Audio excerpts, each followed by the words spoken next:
And we are following breaking news out of the Middle East as the United States and Israel are carrying out a major military operation. Some have described it, as Rahm Emanuel did earlier, war against Iran.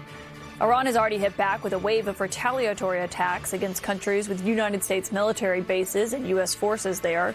Multiple sources tell us that the Secretary of State, Marco Rubio, notified 7 of the Gang of 8 members before the strikes happened. That is, of course, the top leaders in Congress. And the White House says he was able to reach and brief 7 of those 8 ultimately. But Democratic leaders in the House and the Senate both want the administration to brief all of Congress, and they also want to hold a vote on whether or not to authorize war. I want to bring in Democratic Congresswoman Sara Jacobs, who sits on the House Armed Services Committee and the Foreign Affairs Committee.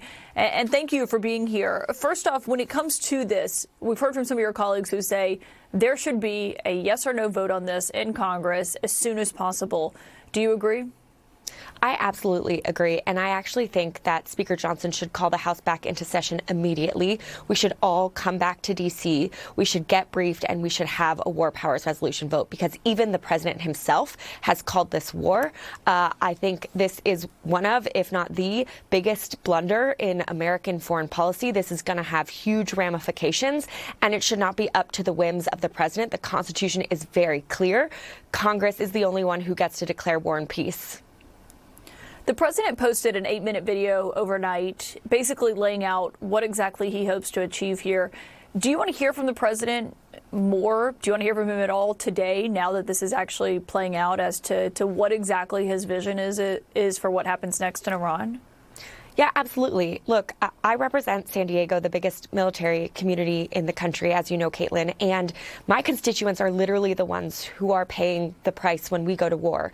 And we've seen this before in Iraq and Afghanistan, and I'm very concerned that so far we have seen absolutely no plan for what comes next, absolutely no real strategy around this.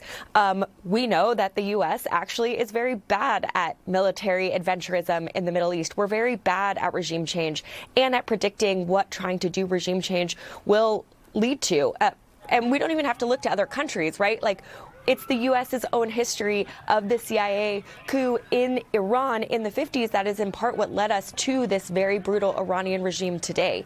And so I definitely want to hear more about what this administration is planning and thinking. But, you know, I believe that even if this was authorized, this is a strategic mistake. This is a strategic blunder, and we're going to have very real national security implications for a long time that do not make Americans any safer. Iran regimes, their regime is brutal, as you noted there. I mean, obviously, we've seen the crackdown on protesters that just happened, and people pleading for help from the United States, the president saying he would offer it. We didn't really see it materialize then. We're now seeing this. If it does ultimately lead to regime change, do you think that there is potential good that could come out of this? Look, there are a lot of really bad regimes all over the world. It doesn't mean the United States should be in the business of doing regime change everywhere and taking them out. And we often don't know the long-lasting implications and unintended consequences. Iran is a huge country in a strategically important place. Will there be a civil war? Will we just get someone even more hardline, as some reporting has said that the CIA says? We don't know what will happen. A failed state in that part of the world, in such a big place, would be catastrophic for regional security implications. And that's why it should be up to the Iranian people who leads them. It shouldn't be American military interventionism. We have never actually been able to export democracy at the end of a barrel of a gun or the bottom of a bomb being dropped. A lot of the president's supporters had heard no more regime change, no more endless wars.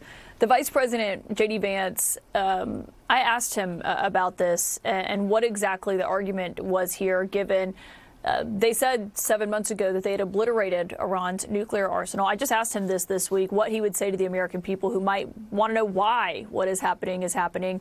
I want you to listen to what the vice president said to me this week. Can you explain to the American people why the United States would need to strike Iran to stop them from getting a nuclear weapon if the United States obliterated their enrichment program last summer?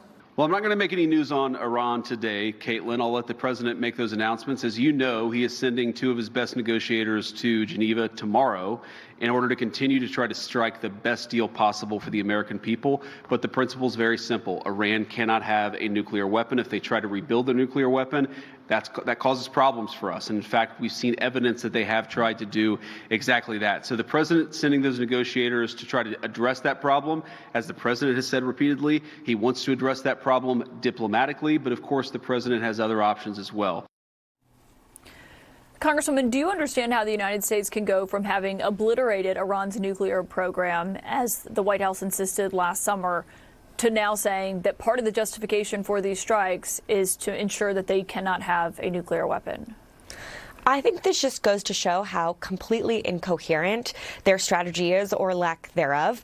And look, I know a lot of my colleagues are also trying to justify this, saying that Iran shouldn't have a nuclear weapon. I agree. Iran should never be allowed to get a nuclear weapon. We had a deal that, while imperfect, was actually working towards getting there. And instead, Donald Trump pulled us out of that deal. Then he didn't like the world that created, and he, instead of actually engaging in real diplomatic negotiations, he decided to bomb instead. The Omani foreign minister has said that as recently as yesterday, they were making progress on the negotiations. And instead, President Trump has decided to go forward on this bombing campaign instead. This is not actually about making sure Iran doesn't have nuclear weapons. The diplomatic approach is the only way to do that, because if, in fact, they did obliterate the weapons last year when they did these strikes, which I don't believe they did. This just shows that even if they did, you can't actually eliminate a nuclear program by military. It requires a diplomatic solution, because, or else you're going to have to keep going back over and over time as they try and rebuild. And look, Benjamin Netanyahu has been trying to get presidents from both parties to go along with him on a regime change operation in Iran for decades. And Donald Trump is just the first one stupid enough to actually do it. Congresswoman Sara Jacobs, thank you for joining me.